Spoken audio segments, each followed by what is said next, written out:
You sit at a desk. They sit at a desk. You have sales reports. They have book reports. You need supplies. They need supplies. Business is a lot like school. That's why your small business should take advantage of back-to-school deals at Staples. Now, Staples 1-inch 3-ring binders are $1.92. 1 subject notebooks are just 25 cents, and 2 pocket poly folders are just 35 cents each. Make back-to-school your business at Staples. In-store only while supplies last. Offer ends 9/1/18, limit 30. Yeah, huh? Long Radio. Interrupting everything. She's a mean pesky Hesker. Hey, good. Right? Just petty as hell. Right. We about to go live for 5 seconds. I'm like, so you just going to interrupt our conversation? Okay.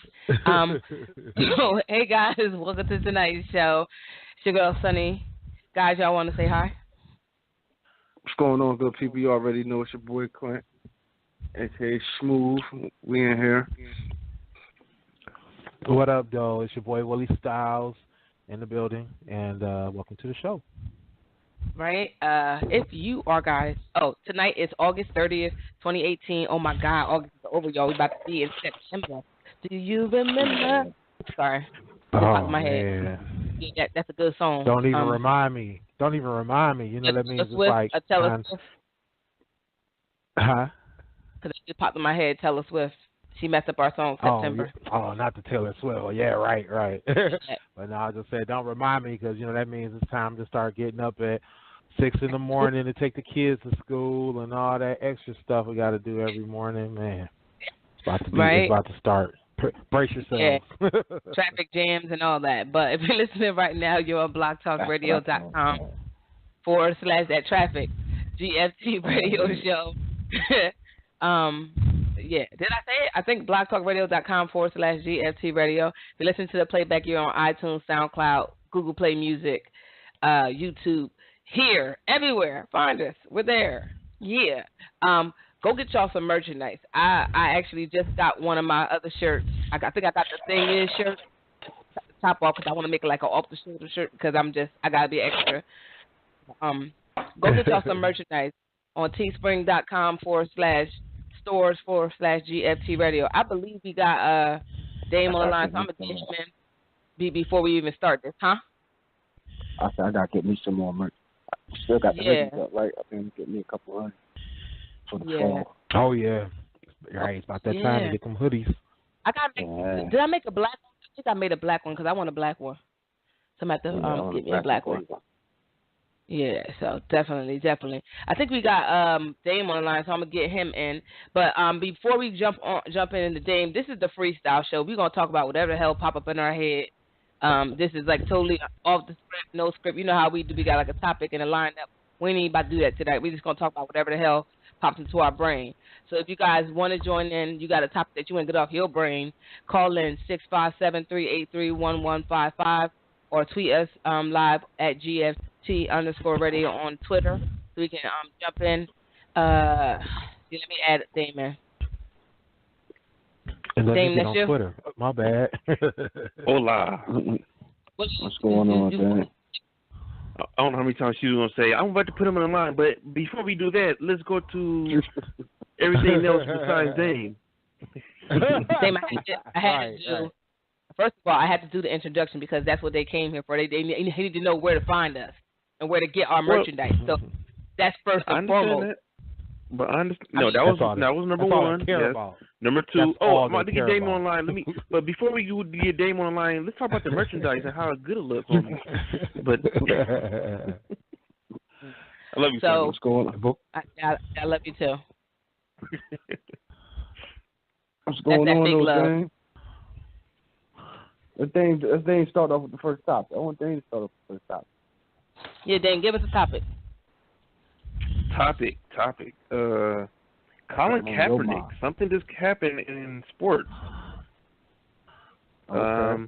The judge is actually going to allow. I'm looking for it now before I misquote. I don't want to misquote anything. Quickly, Damon. Yeah, quickly, Damon. We ain't got all day. We got another hour and a half. Don't worry. I'm being hella petty tonight.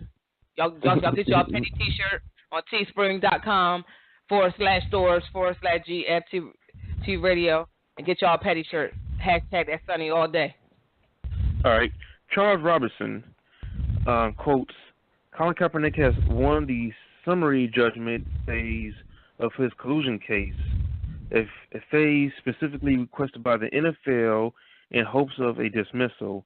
Instead, arbitrator Stephen Burbank has refused dismissal in favor of Kaepernick, moving case toward a hearing. Mm. So this collusion case is going to be a big blow to the NFL if they are found guilty, because they have clearly blackballed Colin Kaepernick and also Eric Reed, two good quarterback and another player good in a profession, not getting jobs over some of these scrubs that's in the NFL now. And this goes along with somebody said they're not watching the NFL anymore, some other people. And my whole thing is when you don't watch the NFL or watch like other sports, aren't you still taking away from the game, taking money away from the players who actually have no choice in the matter? Like they have to feed their families some way, form, or fashion. I'm not talking about those high up NFL players. I'm talking about the other ones who are just barely making it. Right. Yeah, I'm about to say because I think the biggest thing is the I won't say it's the lowest paying pro sport, but I think the vast majority of the players in the NFL are making well below what other players in other sports are making. So it's not like they have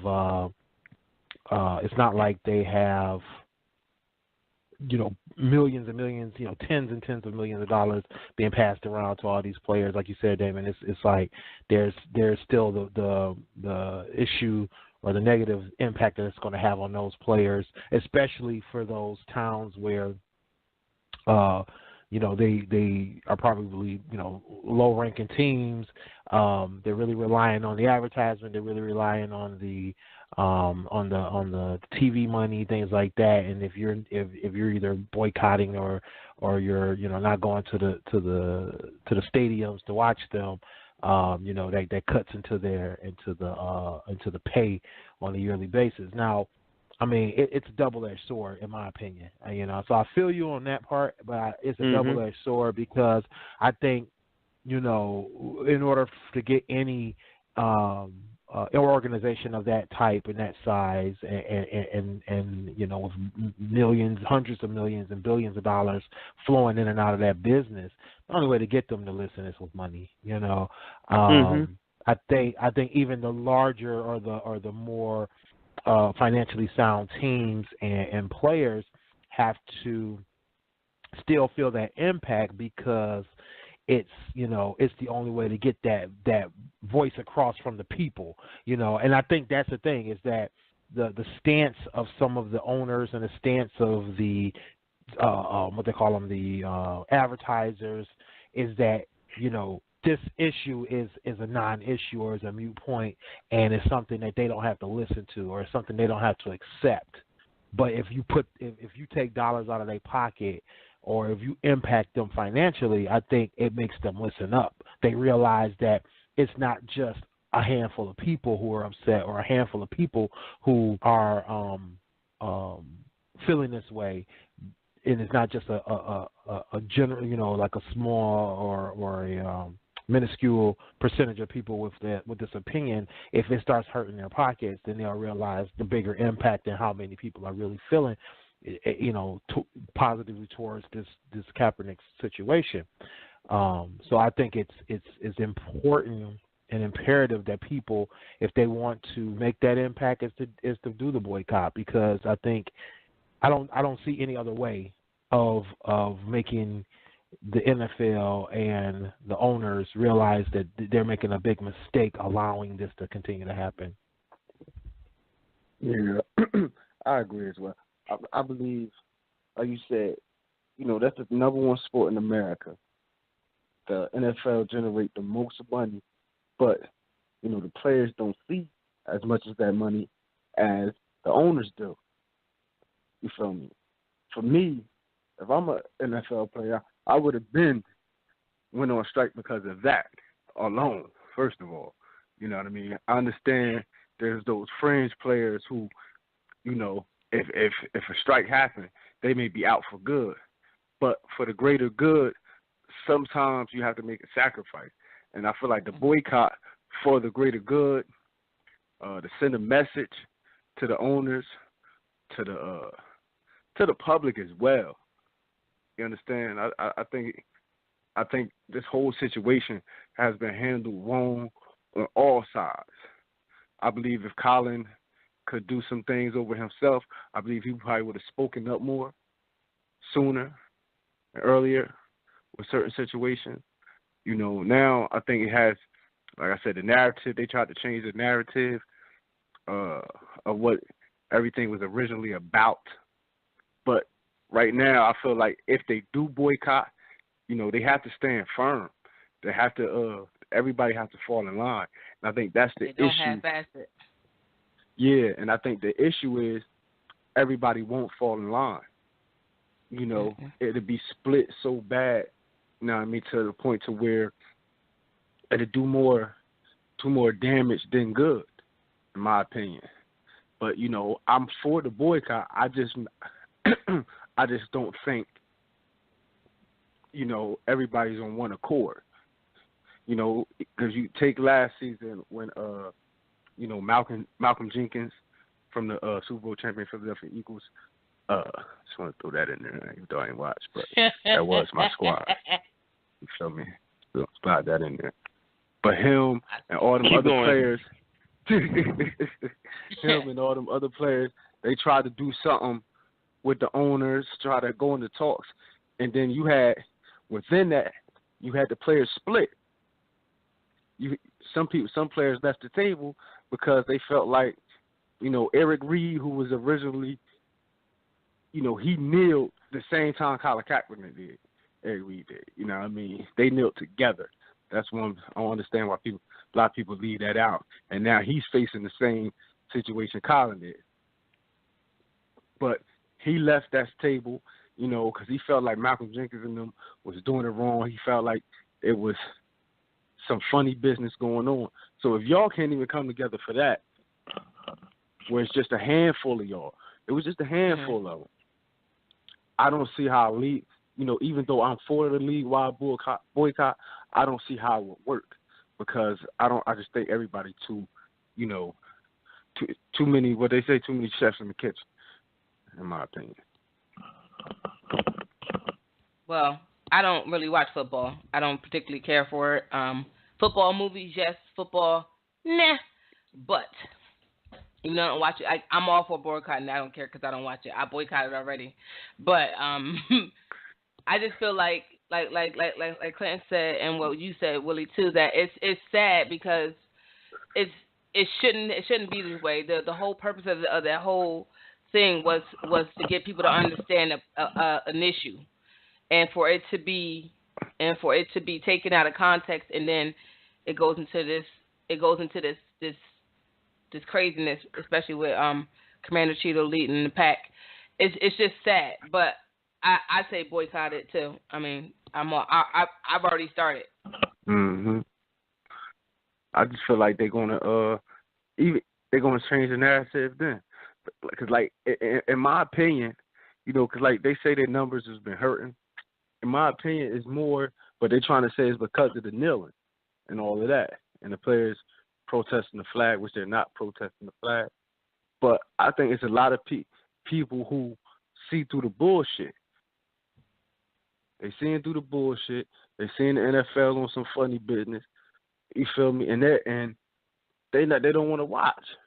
I've had friends, I have family members like, nah, you know, diehard Dallas Cowboys fans. Uncle comes to me like, nah, man, I can't even root for them no more. I'm done. You know what I mean? So in my mind, I'm like, yeah, you know, it's more than, you know, that's the story that they don't want to tell. There's a lot of people that's like, nah, man, they on the fritz, like, nah, F this bull. But, you know, they're going to switch the narrative saying it's the, you know, Colin's the problem and the people who thinking like him or protesting like him is the issue. When really the issue, I believe, is the owners. because they could have nipped this in the bud quick. The NFL could have really handled this real easily. I think I watched a show, and they were talking about this whole thing and how the owners, they feel like the owners have way more power than like, you know, especially with this type of situation, and that the owners, most of the owners of the NFL is predominantly white. They're white, and they're probably and they're used to things being how they're supposed to be. So I don't see them coming down anytime soon to address it, where you see like a lot of these coaches are standing with their team, because they like it's almost like when you work at a big company, the owners don't really care about you, but if you get good bosses, they actually give a rat's ass about what's going on in life, and they care about your struggles. So it's just, I don't think they're gonna do anything. Like, they're gonna hide behind this is what we were told has to happen, so this is what it's gonna be, and they're okay with it. But how hard is it to just to stick to the script? Like, all you really got to do, all they really had to do was be like, to nip it in the bud early. In my opinion, the owners could have been like, yeah, we hear what our players are saying. Yes, mentality. And at the same time, they could have been like, yes, but there's still a lot of good cops. And they could have brought the two sides together. Like, they could have really worked this. You feel me? They could have really did this in a positive way. They could have really worked it. You feel me? But instead, you know, they went left. Mm-hmm. You know what I mean? Because they look at it, like, it's a money thing now. It's just, okay, so if they don't play and these fines get slapped and all this stuff, they're losing money. Like, they lose money if games don't happen. And like realistically speaking, if these NFL players decide that they're going to just shut shit down and just all be on one accord, these owners will have a fit because they're losing money. Well, they're not going to. Go ahead. To me, is more about how the lives of people, of minorities being dealt with doesn't really matter, because it's been going on for too long for them not to notice. They know what they're doing. You know what I'm saying? I lost my train. Yeah, I mean, sorry. Yeah, I think I'm thinking on the same page that Sonny is, that basically it's a money. It comes down to money. It always comes down to money with these guys, and I think that they got scared quickly because the media perception and the perception from some people's complaining was that this was a negative thing towards, you know, the flag, towards the military, and they didn't want to lose their advertisers, their advertising dollars. They didn't want to lose any. They didn't want, you know. It's all about knee-jerk reaction, you know, because, you know, they didn't check to see what the real climate in the country was. They didn't check to see what the real situation was. All they were reacting to is this going to make us lose advertisers? Is this going to make us lose money on the front end or the back end? And as soon as they were told, oh, yeah, this is a negative thing that could affect advertising dollars, they knee-jerk reacted and just jumped on this thing of, oh, we're not going to allow this, or we're going to do this, or we're going to do that. You know, we're going to do whatever we can to squash this, because that's all they care about is the money. You know, and Clint, I definitely agree with you that they could have taken this into a more positive direction, and they could have done something with it that would have been beneficial to not only the game, but to the community. But the problem there is there's no profit in that. You know, there's no profit in them being able to say, oh, yeah, we did this because we have an affinity to the community and affinity to the plight of a minority. They looked at it like, okay, this is 17% of the population that's complaining, and we got another, you know, 65 or 80 or not 85, 65 or 70% that we have to cater to who don't feel this way or don't feel this pain. So they went with the numbers game, and the numbers told them to just go that way, forget about the 17% who they felt like weren't paying the money anyway to watch these games and to keep them afloat. So they went where the money was at. So it was pure and simple. It was all the money, Now once once feelings did get into it, once there was actual thought processes behind it, then you saw some of the owners. I mean, there was a couple of owners who actually got down and did the kneeling with the players at the beginning. I think it was the beginning of last season or the end of last season. A couple of them did the hand locking thing. There was a couple, So once they saw that there was some kind of public outcry that really lent to them needing to listen, then you saw some action. But it all came down initially and overall to money. I think it was more so toward them trying to defy Trump and try to show that they're not afraid of Trump. Well, I know what you're talking about. I think that with the whole protest. I agree, Dame. I feel like it was a slap in the face to Trump because Trump was like, he made that comment about throw them son of bitches, like, like fire them or whatever. Yeah. Yeah. To me, that was all a ploy. And if Jerry Jones was the biggest one, notice he didn't do it during the game or the anthem. He did it before the anthem was played.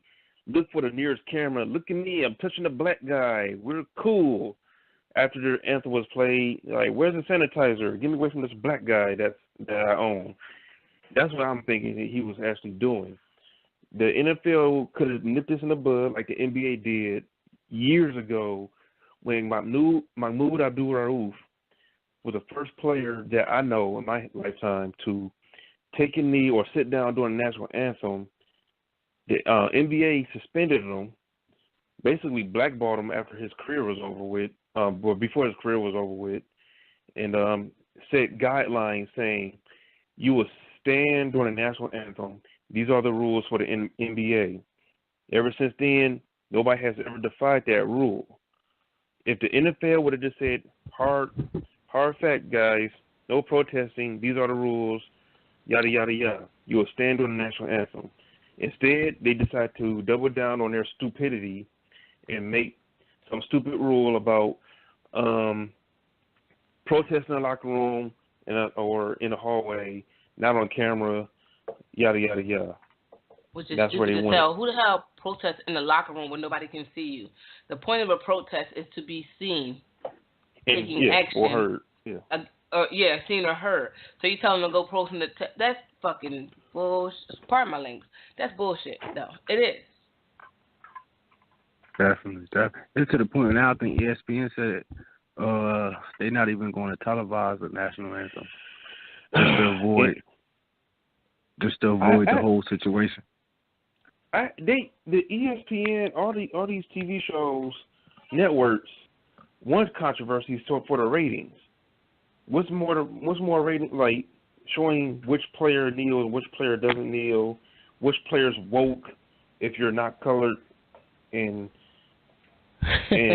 are you taking a knee with these black players to see who was going to do what?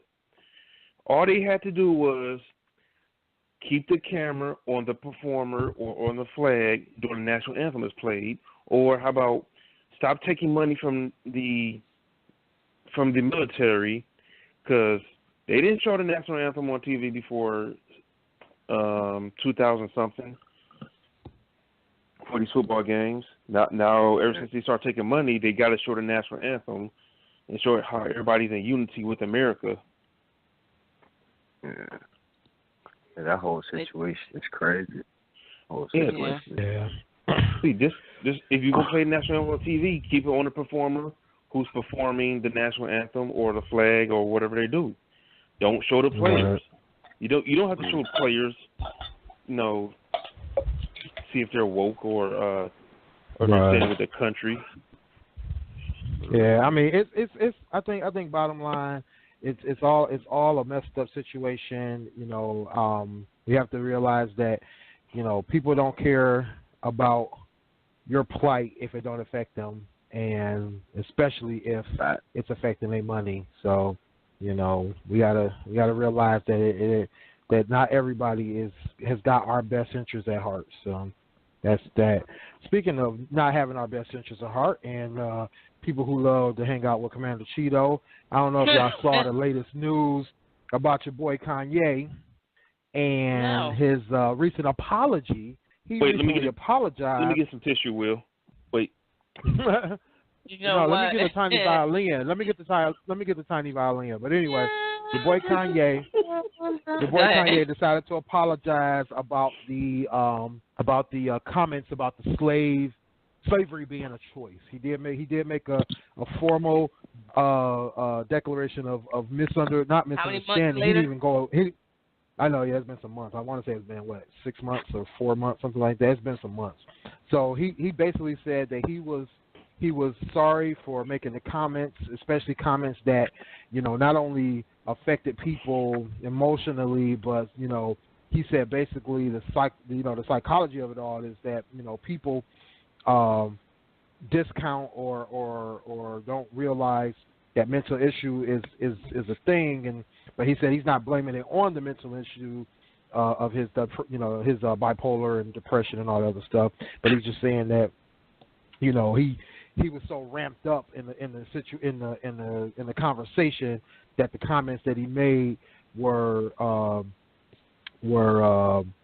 stupid, out of line and out of hand, to the point of he felt bad because it turned around and it affected people emotionally, and he said he was sorry about that. So I mean, the way he approached that apology, I honestly have to say I'm in, not that I'm impressed, but what's the word? I'm ready to accept the apology, because especially when I listen to the context of the conversation and the way he made the comment, even though the basic comment itself was way out of line, but I think what he followed up with and once he thought about what he was trying to say and what he was trying to convey, I understood where he was coming from in the second point. The second point he made was about how people are imprisoned in their minds. How you can be psychologically affected to the point of you don't even realize that that there's just a mind game going on at some point, right? So I mean, what's y'all thoughts on? I don't know if y'all ever read the actual comments that he made. Yeah. What do y'all think about him apologizing? I spoke about that earlier on Twitter, and my thoughts are still the same. I told all y'all to kiss my ass, to be quite honest, Father Kanye. You feel me? You know what I mean? Fuck y'all mean apologize. I ain't apologizing to no goddamn body. I understood it completely what he said. You feel me? Just because everybody want to react emotionally, you know what I mean? Somebody eating. Somebody's chomping down on something. Sonny? Oh, okay. No, I ain't eating. Like, anyway. That's Dame. Like, nope. If I'm Kanye, like, I understood what he meant. Like, there were slaves. There are articles from former slaves who said other slaves accepted that. You know what I mean?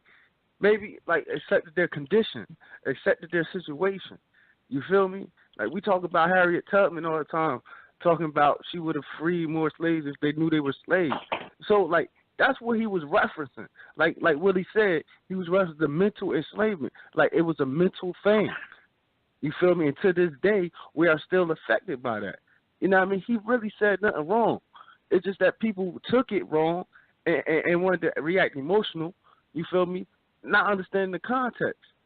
You feel me? Like, I'm not. If I'm him, I'm not apologizing for that. You feel me? If anything, if I was him, I would have just explained my point further. And if you still don't get it, then oh well, that's on you. We don't have to agree. You know what I mean? That's the world. That's what right. Free will is. We don't have to agree. You know what I mean? Right. But if that's my stance, you know, I'm not about to apologize because you were affected negatively because you didn't want to really comprehend what I was saying. You feel me? You were just mad at me. You're just judging me. You want to blame it on mental illness. Ain't nothing wrong with that, man. Ain't nothing wrong with that, man. For real. You feel me? If I'm him, I'm not apologizing to nobody. For real. Right. Y'all would have all got a big fat kiss my ass. Yeah. I mean, but he shouldn't even. Yeah, and just to clarify, real quick before you start, Sonny, just to clarify, he did say he wasn't blaming his comments on mental illness. He's blaming the fact that he got so ramped up about the comments he was making that he felt like he wasn't able to convey his point in a way that people could listen because he was so emotionally charged at the moment. But like you said, I agree with you, Clay, is that he really basically all he had to do was just kind of reiterate what he was trying to point out. Versus saying anything about the way he said it the first time. Like you say, it was an example. It was purely an example, and it was just a way he just kind of conveyed it at the time. But go ahead, Sonny. Yeah, I'm going to say this because, and I'm going to have to admit to this. I emotionally reacted when I first saw the clip of the interview because I did not see the whole interview in its extent. That's why we have to, when you see things first, you react, and then you have to kind of see the rest. That's why when we did the show about it, I was more educated on what he was saying. So initially I did react because I was like, who the fuck says some shit like that? For one. And then when I heard his comment, I think on the podcast we had shortly thereafter, I said that it is not what you say, is how you say it. And when you get something like the media and they show you a glimpse of what an interview is and you don't get the whole thing, it's always good to kind of go see the whole interview because then you miss key parts. So in a sense of now looking at it now, it's the comment throws me off initially, but like you, I had to kind of see the whole interview to understand what he meant.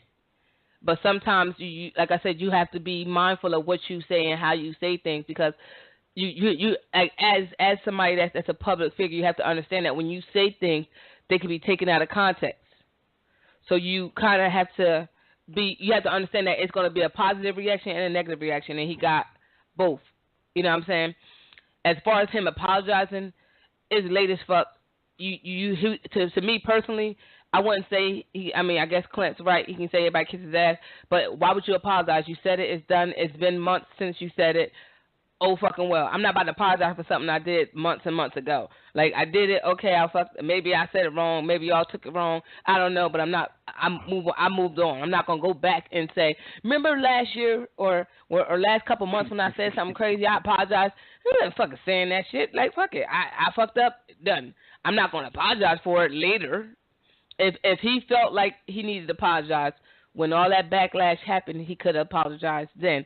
Or, as you said, Clint, which I wish I would prefer him do rather than apologize, explain himself to make sure that people that jumped to conclusions understood what he was trying to say. Apologizing is a waste of time. Just explain yourself. Like, I know sometimes we all do it. We say something to somebody, but we don't understand. Or maybe in the heat of a passion, we don't say it right. So it comes out wrong, and people misconstrue what we're saying. So when you get with that person, you calm down a couple minutes, and then you come back to them and say, you know what, this is what I meant, because I know while we're in this debate, I've said something without you fully understanding what I meant, or you took it this way, and this is exactly what I meant. You know what I'm saying? It happens to the best of us. But I don't think he should apologize. Go ahead. Before Dame go, I just want to chime in. And then it's like, say I'm mad at Willie, right? For a specific stance he take on or whatever subject. Just say I'm mad at him. You feel me? Like really pissed off at him. I'm looking for anytime he slip up and say something that I can twist or that sound funny, I'm on him. And that's what really happened to Kanye. People are mad at Kanye because he support Trump. And he always talking about Trump. So anything that he say that somebody could twist or think is off cold, they're going to run with that. You feel me? Because people don't want to separate the two. People can't separate the two because they mad at him. And I can understand why you mad at him. Now, I mean, okay, he support Trump. You feel like Trump a racist or whatever.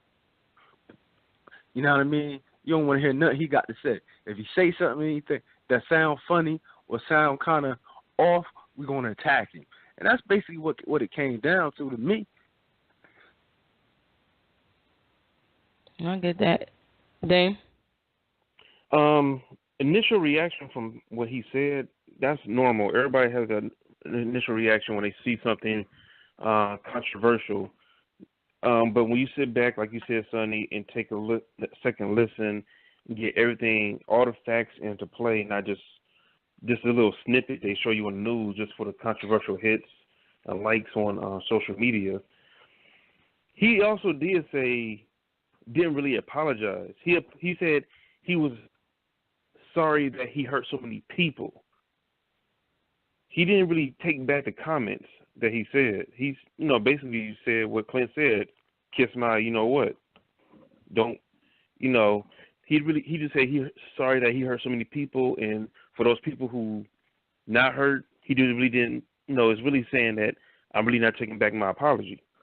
He said what he had to say, and he was done with it. But he had so many months to, if he really wanted to apologize, he could have said, I'm sorry for what he had to say then. That wasn't really I'm sorry. So let me ask you all a question. Is it on him or the people? Should the people learn how to control their emotions and stop holding these celebrities? Because, well, I don't think they can. The fact that he even have to say, I have to apologize to the people I hurt, is weird to me. Well, he doesn't have to apologize. He doesn't have to apologize, but as like I said, as a person who, well, no, it's not. That's what I'm trying to figure out.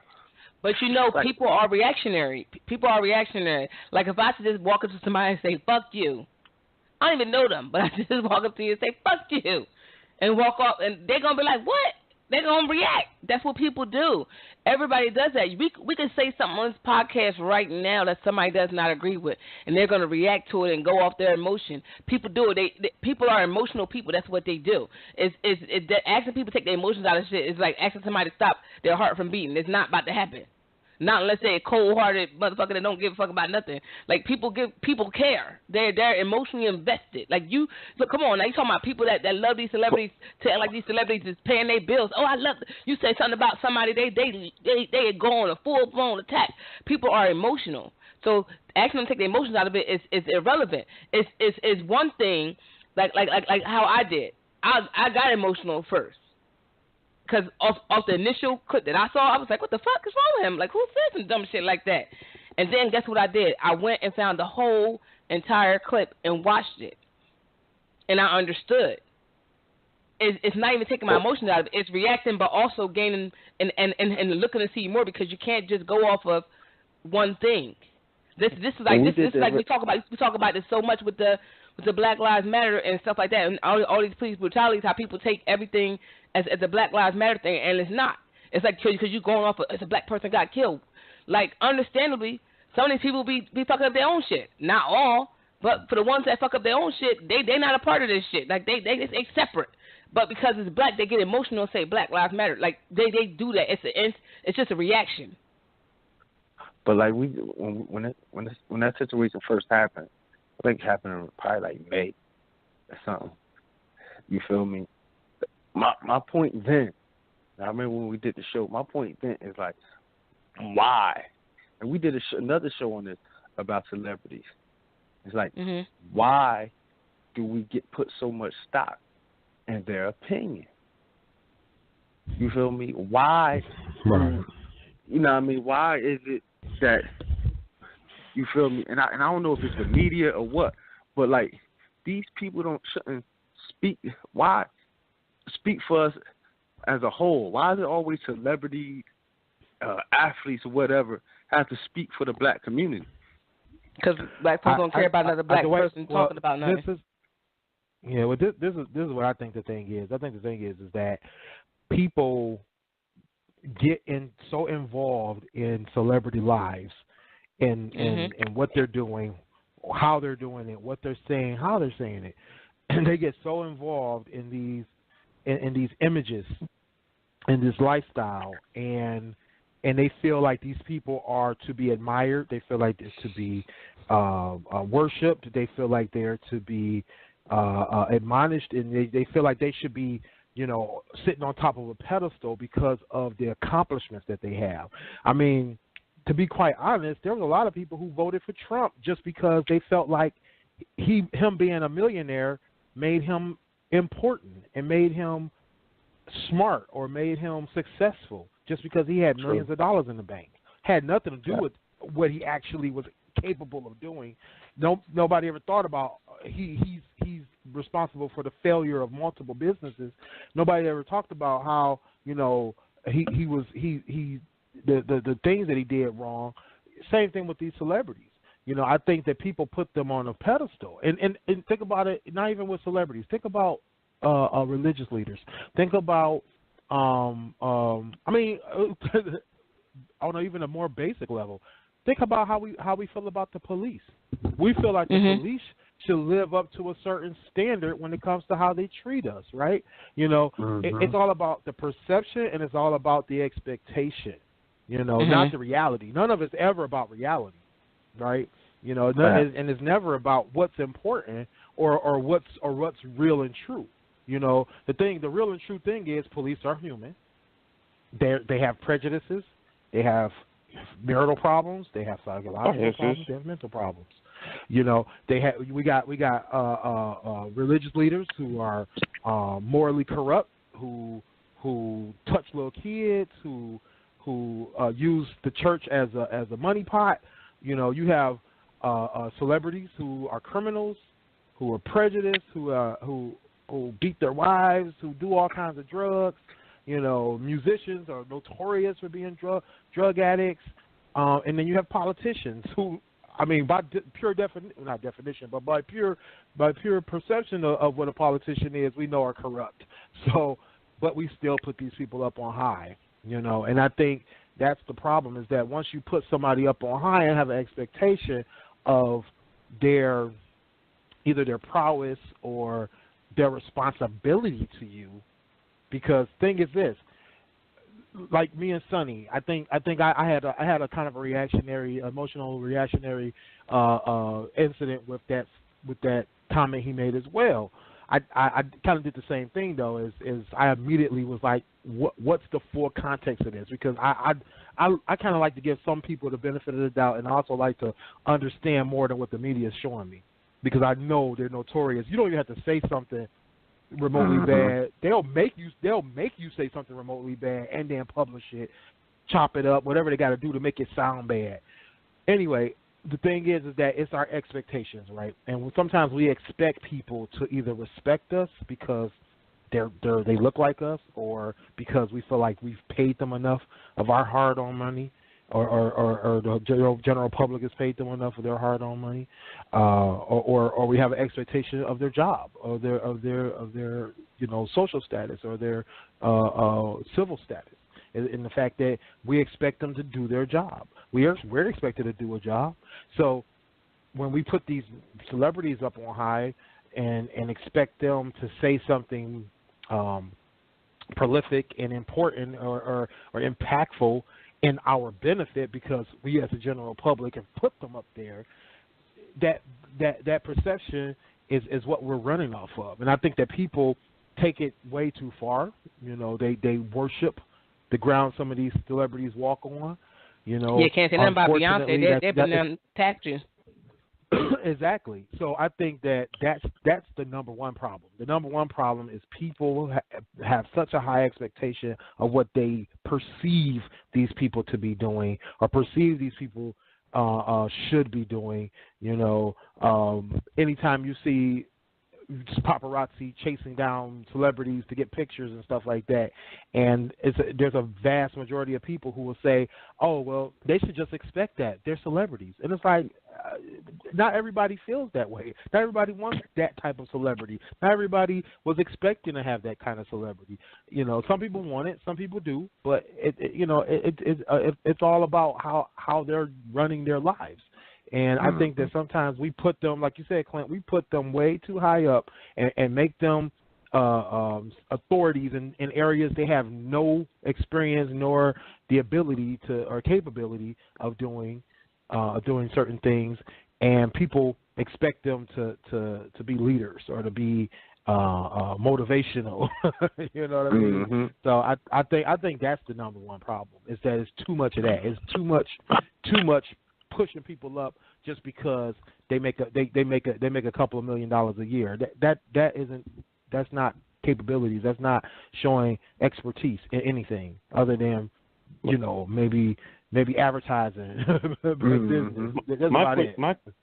My question is, who's the one that anoints these people as public leaders in every situation, every group, and has a leader that they look forward to? For some reason, blacks, I said this last week, I believe, that for some reason blacks always have entertainers as leaders, not doctors or educators and teachers. There's always an entertainer, that's what I was such saying, as media. Beyonce and Jay. I mean, I don't annoy them, but the news always identifies them as, we talked to Jay-Z, we talked to Beyonce, we talked to LeBron James about how does he feel about yada yada. We talked to Steph Curry about him disinviting himself to the White House. You know, they always point these people out to us like we're the ones who anointed the entertainers as our leader, as the minority leaders. You know what I'm saying? Yeah. I posted this on my IG. Don't ever confuse the winner circle with the popular circle. Mhm. Now I'm going to paraphrase it. So, what basically, those celebrities, we think they're winning, and they probably are winning at their individual lives. Their family, they're doing good, they're wealthy, but they don't really have control. They don't really have any power. All they are is popular.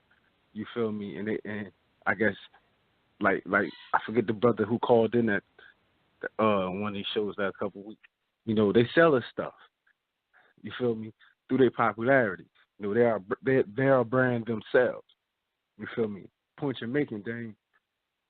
The people who really and when you said it last week, I brought up Malcolm X because Malcolm X said the same thing. He said, he said this back in the 60s, that we always using these entertainers and all this and these athletes to speak for us, But the people in the community who really putting in that work, who really, the activists, the people that's, trying to clean up the community, like you said, the lawyers, the doctors, the engineers, we don't promote those people because we're taught that those are not winners. We're taught in the black community that the entertainer, the athlete, the popular crowd, that's where you win at. You feel me? It's the whole 52 fake out. You feel me? They want us to chase that dream. You feel me? Chase that dream. So while they rocking us to sleep and we dreaming, they dealing in reality. And they winning.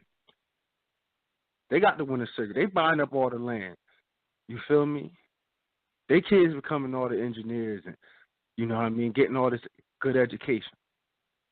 And we have small pockets in our community that's doing their thing.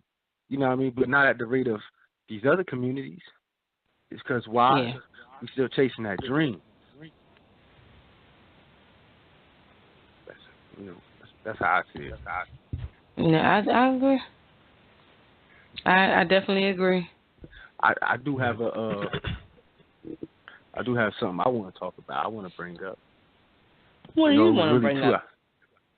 There's two things I was debating about talking about. You feel me? Because both of them piss me off. But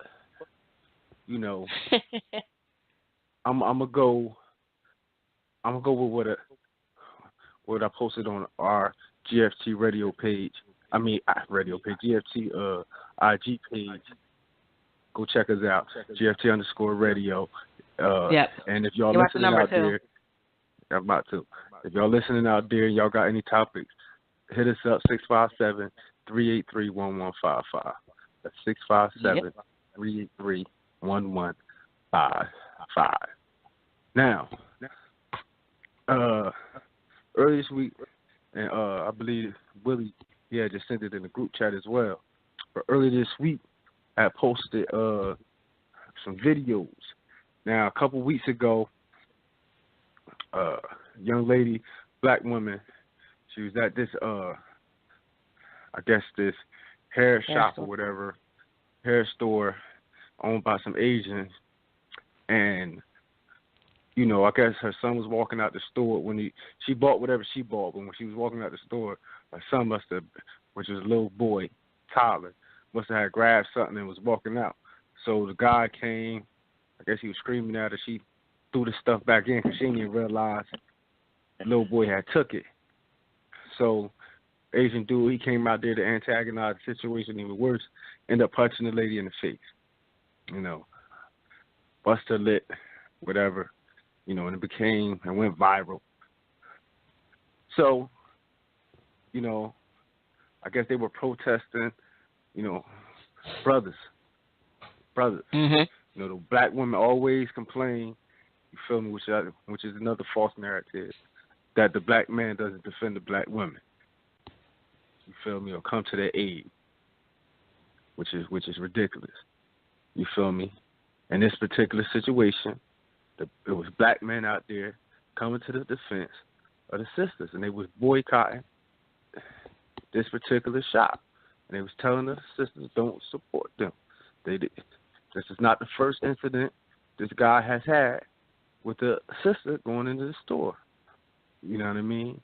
Let's get them out of here. So they're out there, they're protesting or whatever. So what the guy do who owned the shop? He say, I'm going to go have a 50% sale on my merchandise. What happens? Whole flock. Next thing you know, the whole block, a line of black women out there. You feel me? They can't even let them in the store all at the same time. You feel me? And the brothers out there, and they telling them, like, y'all going to let them use y'all like this? You feel me? They're basically buying y'all dignity, buying y'all self-respect over some weave. You let them put your hand, you know, it's okay for them to put their hands on y'all and disrespect y'all as long as they give y'all 50% off some weed. And the whole time, it's another sister, you feel me, she's snapping on the brother, and the brother like, I'm here for you. I'm here to help you. I'm here to, you know what I mean? I'm here for you. And she just snapping, cussing, you know what I mean, cussing him out. You feel me? Like, it was, like, one of the comments on our page, you know, he pointed it out. I forget what the podcast, but he pointed out, like, it looked like she had some deep-rooted issues. You know what I mean? Like, something triggered her, and she snapped. You know, but this is an example of, you know, the brothers coming to defend the sisters once again. And, you know, it's no reciprocation. There's no, like, it's always a conflict between the sisters and the brothers, just like we was talking about the situation in Brooklyn. Well, it was called the Parent Trap podcast. Yeah. So when the the brothers is out there in podcast. Brooklyn for the sisters, you feel me? The sisters was telling the brothers to shut up, let the women speak. It's like, you know, so it's really two things that I have an issue with that thing, with that situation. One is why when the brothers do come out for the sisters and defend them, you know what I mean, they get so much angst, they get so much disrespect. And two, why would the sisters disrespect themselves? You know what I mean? Sell their soul and dignity for some weave. I was disgusted looking at that video. Yeah, I mean, I looked at it too. That shit caught me off guard too.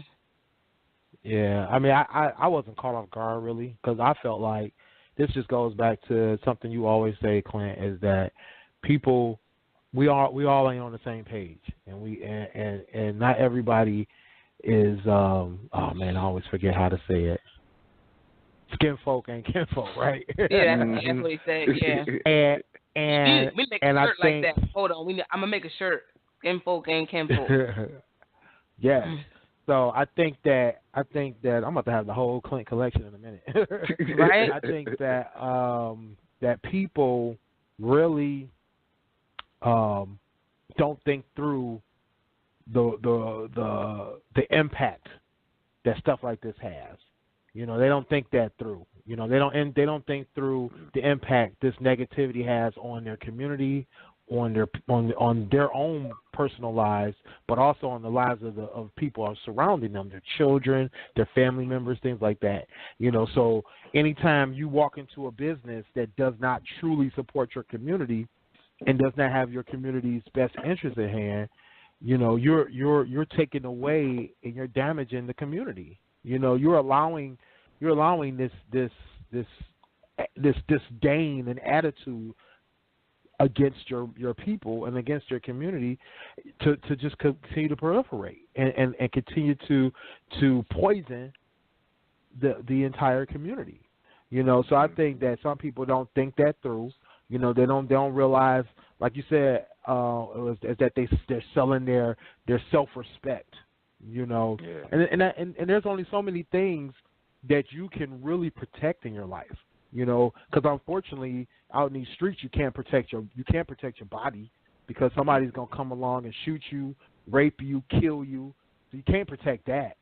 You can't protect your home half the time because there's so much poverty, or not even, I won't even blame it on poverty. It's just so many people who take an alternative route to get what they want.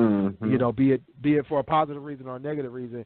There's so many people out there who are willing to take what you have from your home, from your car, from your person, whatever. That it's hard to protect that. I see people all the time talking about, man, I'm gonna get a gun because I need to protect myself, and them the same people who get shot to death. Mm-hmm. So, but what you can protect, especially if you give it some thought and you do what you and you stand by your convictions, is you can protect your self-respect and you can protect your morals. You don't have to fall for everything just because everybody else is falling for it. You don't have to conform to things just because everybody else is conforming. I was reading a story about a guy today who for 6 months he went to a Bible study at his job because it was required in order to have the job, was that they had to go to this Bible study. And he said after like 6 months he realized enough is enough. He wasn't a Christian, so he felt like, why did he have to conform to Christian ideas just to keep a job? He finally decided to stand up for himself. He finally decided to have enough, not only enough self-respect, but enough courage to stand up for his own convictions, for his own standards. To say, I have a choice, and I can either let these people walk all over me, or I can say no, enough is enough. And that's what a lot of people, they don't think about that. They just allow people to walk over them, all over a dollar, all over saving a dollar, all over having a job or whatever. I've quit jobs because I felt like somebody was doing me wrong, because I felt like I got enough self-respect for myself and for my children to be able to show them, look, you don't have to allow people to do just any old thing to you. You don't. That sets up a bad precedence when you sit there and let people treat you any old kind of way, and dog your community, dog your street. It's definitely about self-respect, and people just don't have it. I agree. That's just I don't for me, I feel like it's just sad because like Clint said, it's a lot of women, black women, that believe that black men don't have their back, and when they do, to be treated like that, it's just crazy, because it's like, how do you expect them? Like, what do you expect? Like, they're trying to be here for you, and you're just like kicking them to the curb, or it's not good enough. And so you got to kind of pick and choose. You can't have it both ways. You either want them to be there for you or you don't. And when you don't want them to be there for you, don't say shit.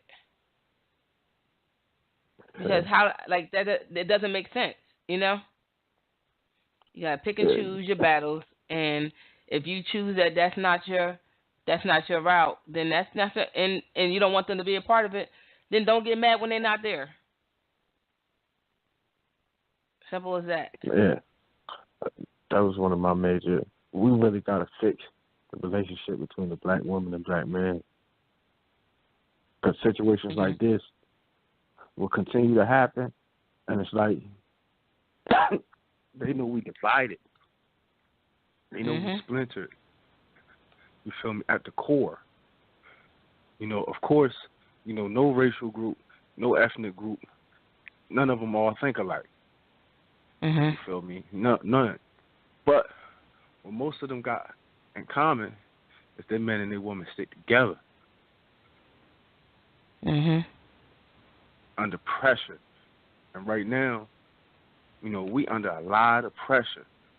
You feel me? We're fighting for our, like we said, we fighting for our self-respect.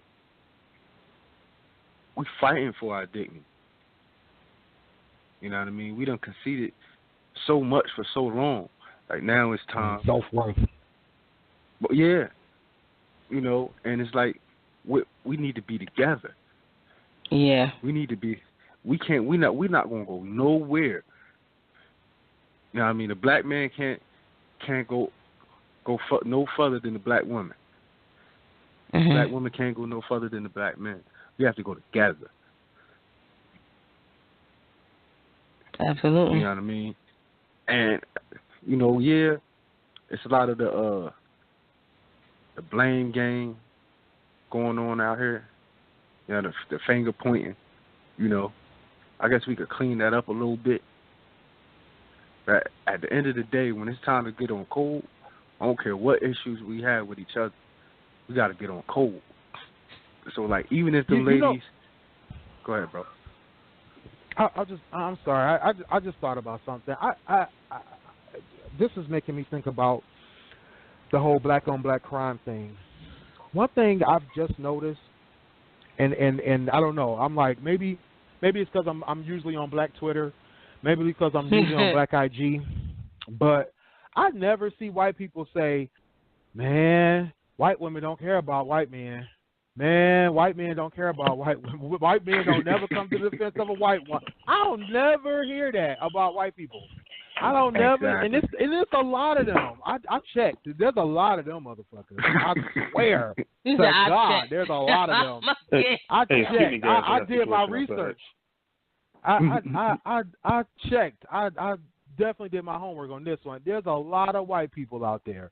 I never hear them say, there's a lot of white on white crime out in these streets. I've never heard that. Like you said, Clint, I kind of feel like the narrative, one being, like you said, is a fairly false narrative, but it's also another sticking point to divide us. You know what I mean? Because one, you get this implanted in your mind that, oh yeah, they put it out there that, you know, black men don't defend black women, and then you see situations like this that quote unquote prove it, that we not together, that either we're not supporting them or they're not supporting us, and this, that, and the other.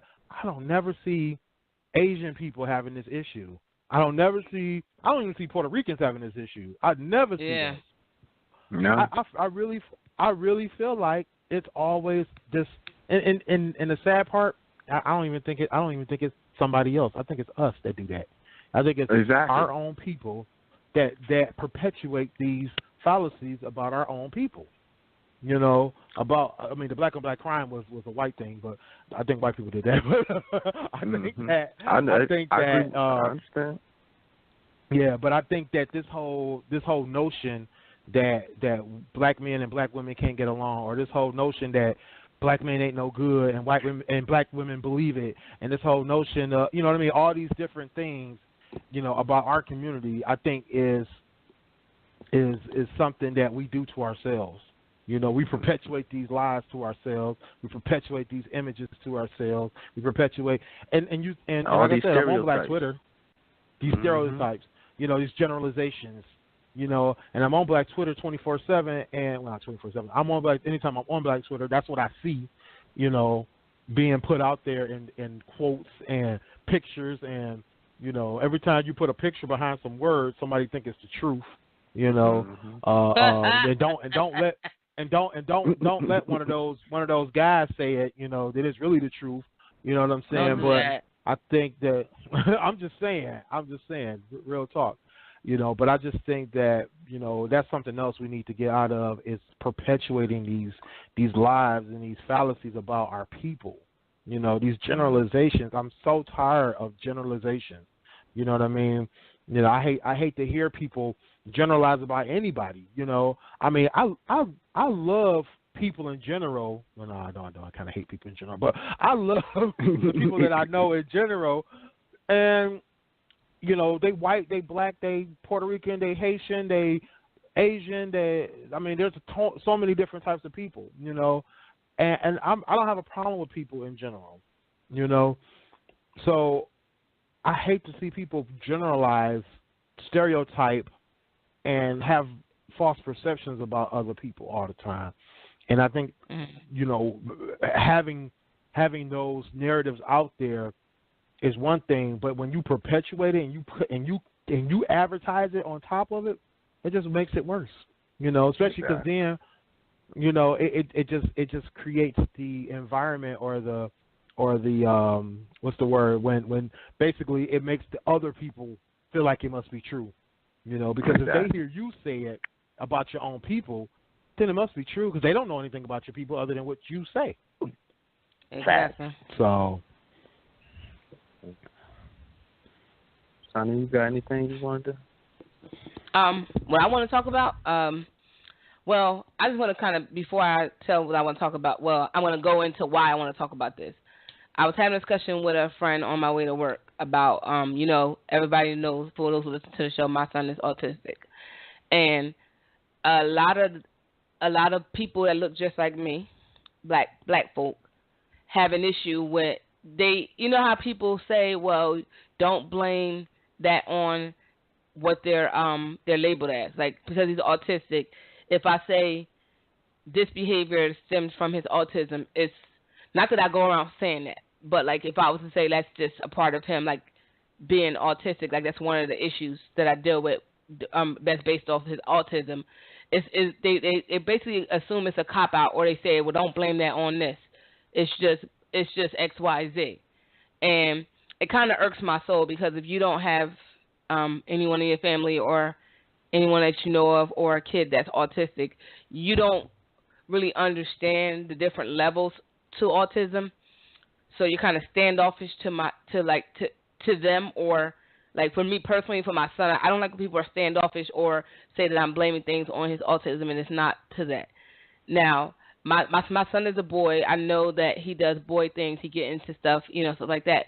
But some of his behaviors is directly because of the autism. And I find myself trying to explain this to people, and it's irritating as hell. And it's not that it's a cop-out, like, oh, you copping out because of his autism. It's like, no. If you actually read a book or researched some kids with autistic behaviors, if you have met my son, if you read one of those things, I'm pretty sure you'll be like, oh, yeah, she's right. But I don't have time to explain to people. Like, I hate that as a mom with a kid with disability, we have to explain our kid to people. Like, you're either going to like my kid or you're not. And in the last year or two, I've come to realize who really accepts my son and who doesn't. And it's crazy to kind of deal with. And I feel bad for parents, and not just myself, but other parents that go through this. Like people that you cool as hell with, that you realize that don't give a fuck about your son or your child. It's crazy to me.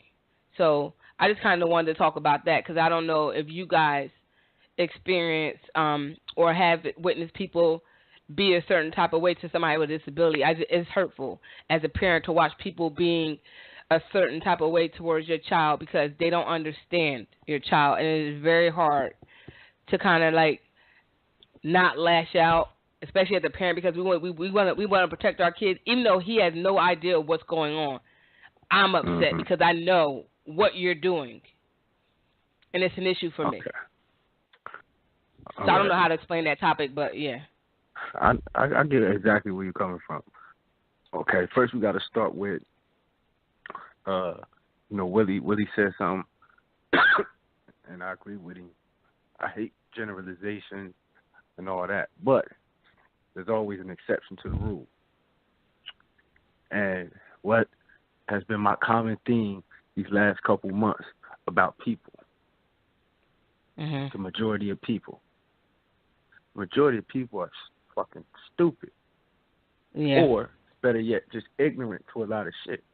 You know what I mean? And ignorant just simply means they don't know. They don't know no better. You understand? So, first of all, you have to understand that a lot of people are just ignorant, especially to that. Like, and you said it yourself. If they don't have nobody in their family that they're in constant contact with, or a friend or a friend of a friend, they don't have no dealings with it, then automatically, they ain't going to know how to deal with that situation. They're going to feel uncomfortable. You feel me? And sometimes they may feel uncomfortable because not because they have an issue with your son. It's just that they don't know how to you feel me, to interact. You feel me? Like I said, they're ignorant to it.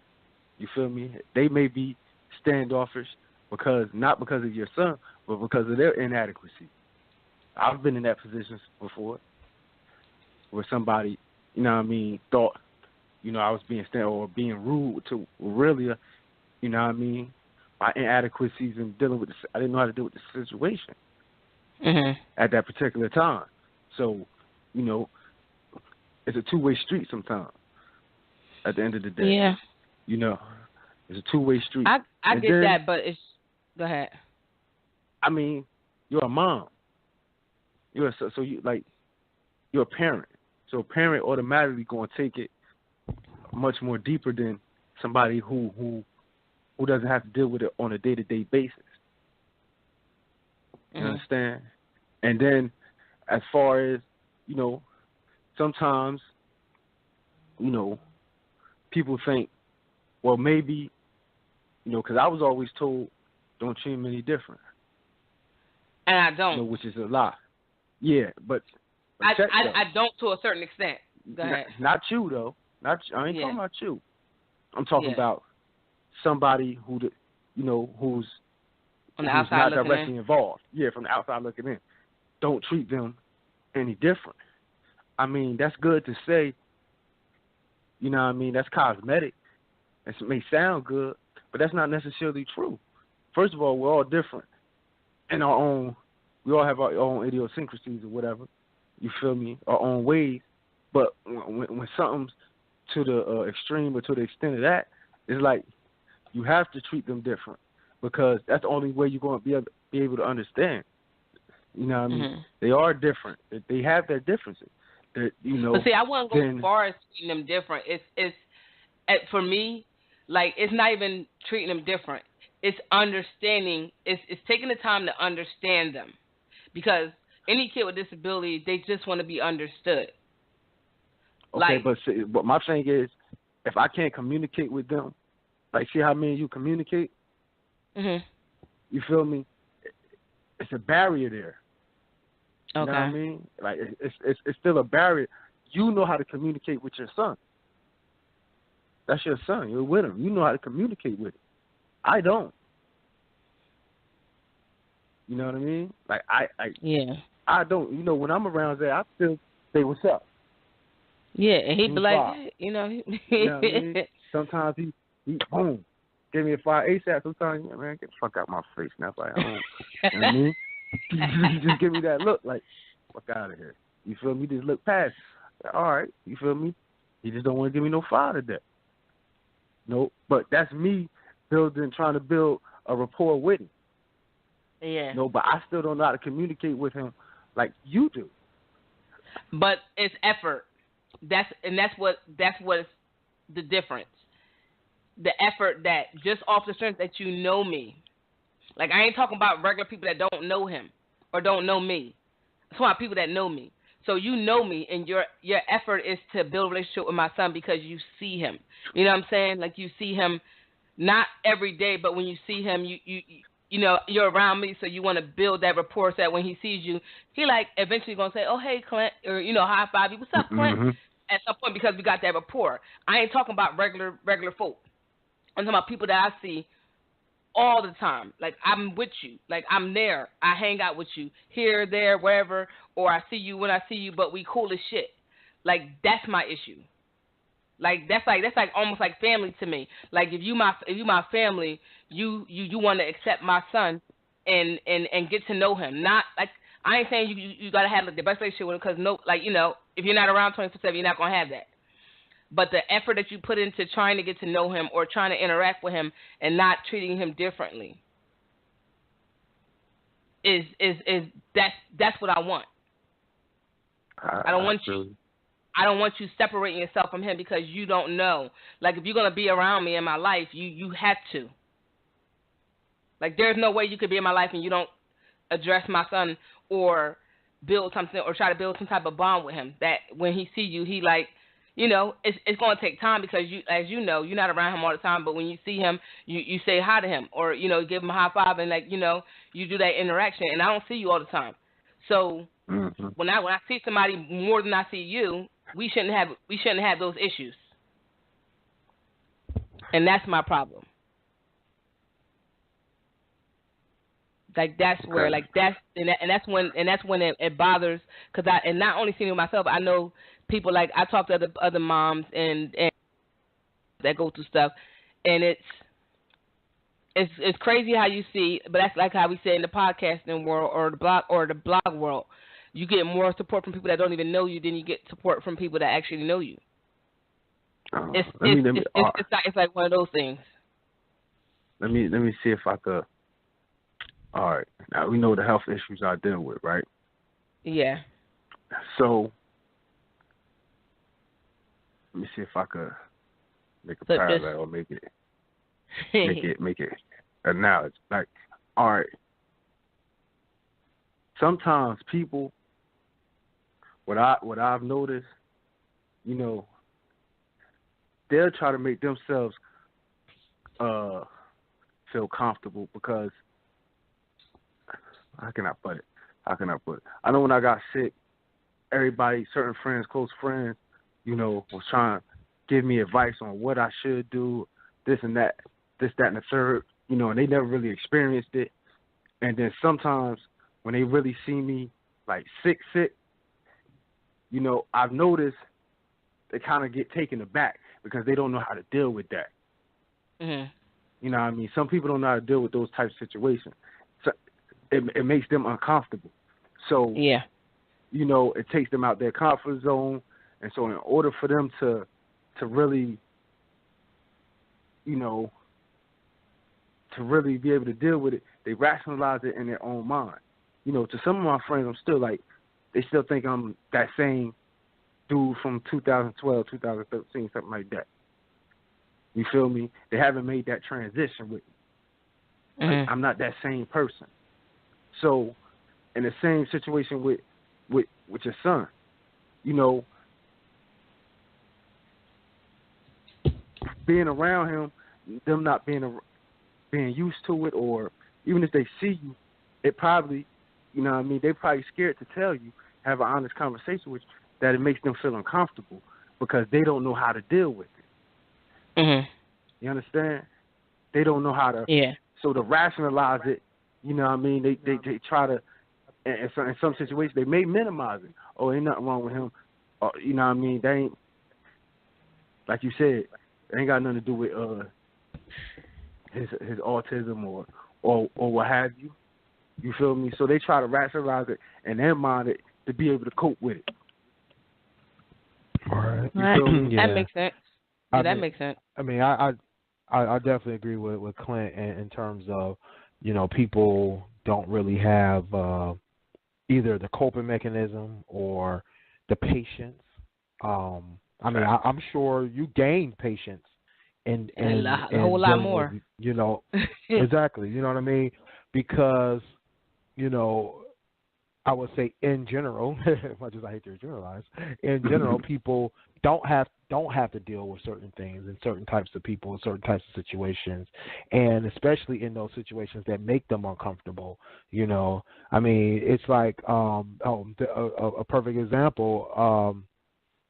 I was watching a video, and it was I think it was a Key and Peele skit or something like that, and the comedian was on stage, and he's a insult comedian, so he's like everybody in the crowd, he got an insult for him until this guy shows up in the crowd all burnt up, and he's like, okay, I'm gonna see what I can. In his mind, he's thinking like, I'm gonna see what I can do to still throw something at the guy, but I don't want to bring up the burns. I don't want to bring up his physical deformities from the burns, all this kind of stuff. And, it just kind of showcases the fact that, people can only deal with so much that they either allow themselves to deal with or that they feel like they can be comfortable with. And unfortunately, like you said, you're going to find that, especially if you are around certain people a lot, is that they won't be able to deal with things that you found yourself either feeling like it should be easy enough to deal with, or if they're going to be in your life, they should be able to start adapting to that. Unfortunately, some people they just don't get it. I did a class. I think it was when I was in not my last job, but the job before last, and I did a class about autism and about family. What was it? It was something like family education or something like that. It was basically like they were explaining how you not only how you approach your child or your relative in terms of how they have to be either taught differently or assisted differently or whatever the case may be, because you have to make some adaptations, right, for how you do day-to-day things or how you interact day-to-day. And like you said, it's not about feeling like you have to do something unreasonable, but they were saying how you sometimes have to approach it differently with other people, even in your own family. They were talking about how like a parent and or a couple of parents are dealing with their child's diagnosis for the first time, and how the two parents won't even agree sometimes. You know what I mean? Yeah. Where, and I think you even talked about that, Sonny, is like, you know, dealing with his dad. It's like you have these two different sides and these point of views.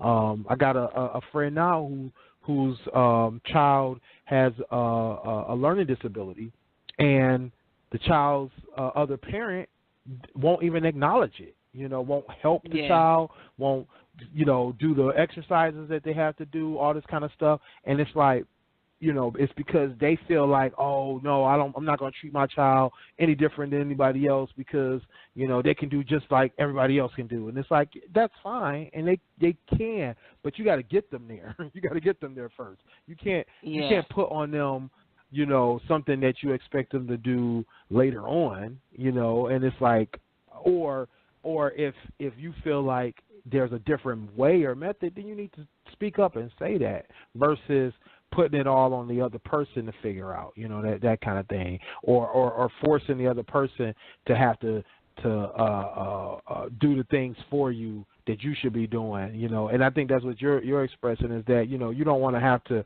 you know, deal with somebody who's going to be like, oh, you know what, can you tell your son to do this, or can you do this with your son? And it's like, well, why don't you go tell him, or why don't you, you know what I mean? You're like, well, you know, I can show you how to do this part with him, or whatever the case may be, mm-hmm. or like you said, you know, like in Clint's situation, trying to build that rapport. It's like, how hard can it be to say hi to a person, regardless of what they're going through, or what they, you know, how hard is that, right? And so Clint's like, you know, I'm gonna figure out a way so that, you know, our interactions, if nothing else, we're gonna be able to say hi to each other every time we see each other. Mm-hmm. You know, just take that one step, you know.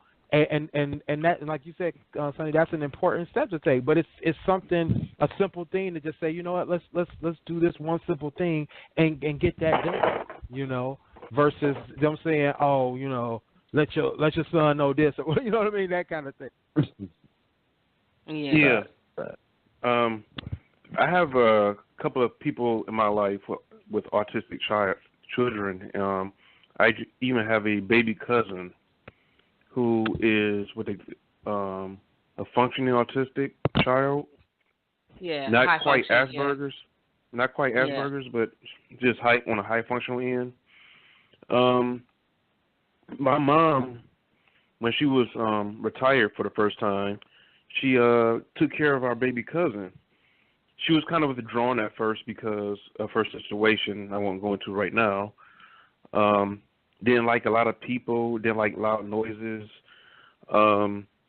just didn't like being next to people. But then hanging out with my mom, and my mom taking her everywhere because her mother didn't do it because of her being embarrassed about her being so frightful or so, about her situation.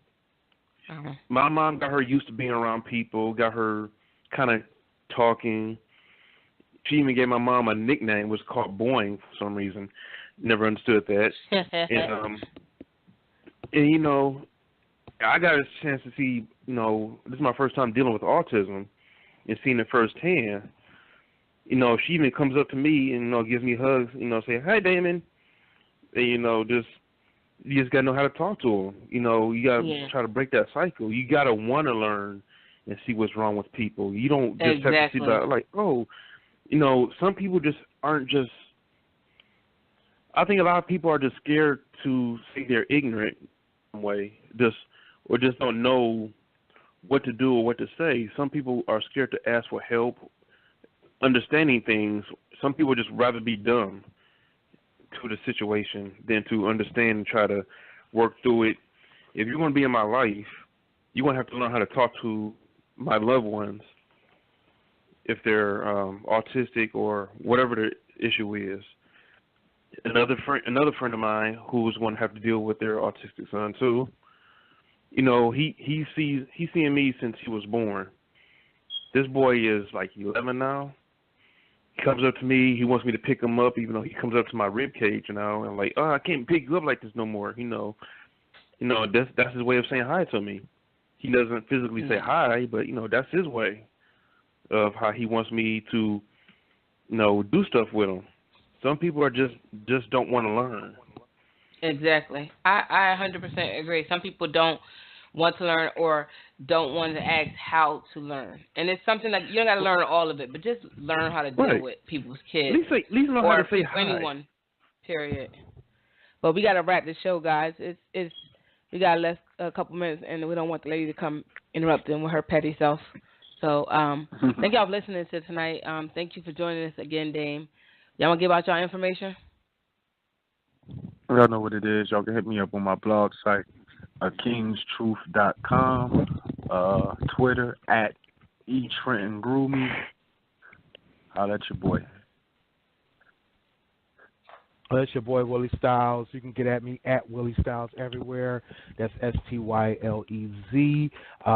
Styles info, or I'm sorry, StylesRadio.com. Hit up the site.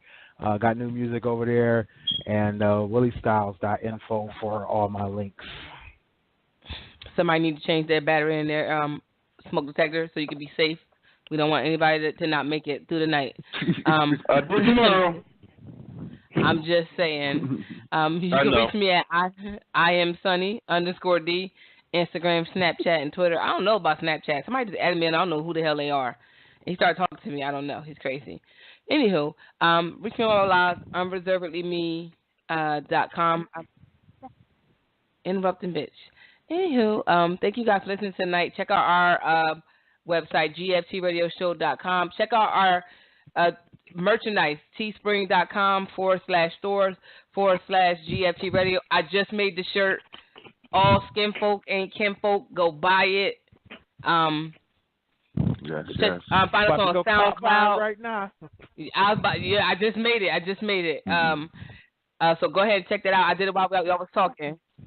Check it out. Thank y'all for listening again tonight. SoundCloud, Google Play Music, iTunes, YouTube, Blog Talk Radio. I don't know what else. YouTube. Find us. See y'all in 7 days. Bye, guys. Hello? Can I say something real quick? Holla. No. Somebody change their reverb on their phone too. What the heck? No, that cop in Texas got 15 years for killing a black guy. Yeah, I saw that too. Yeah, I just want to say, shout out to justice, finally. for black folk. All right, Keep guys. hope alive. Good night. See y'all 7 Bye. days. Y'all silly, man. Holla.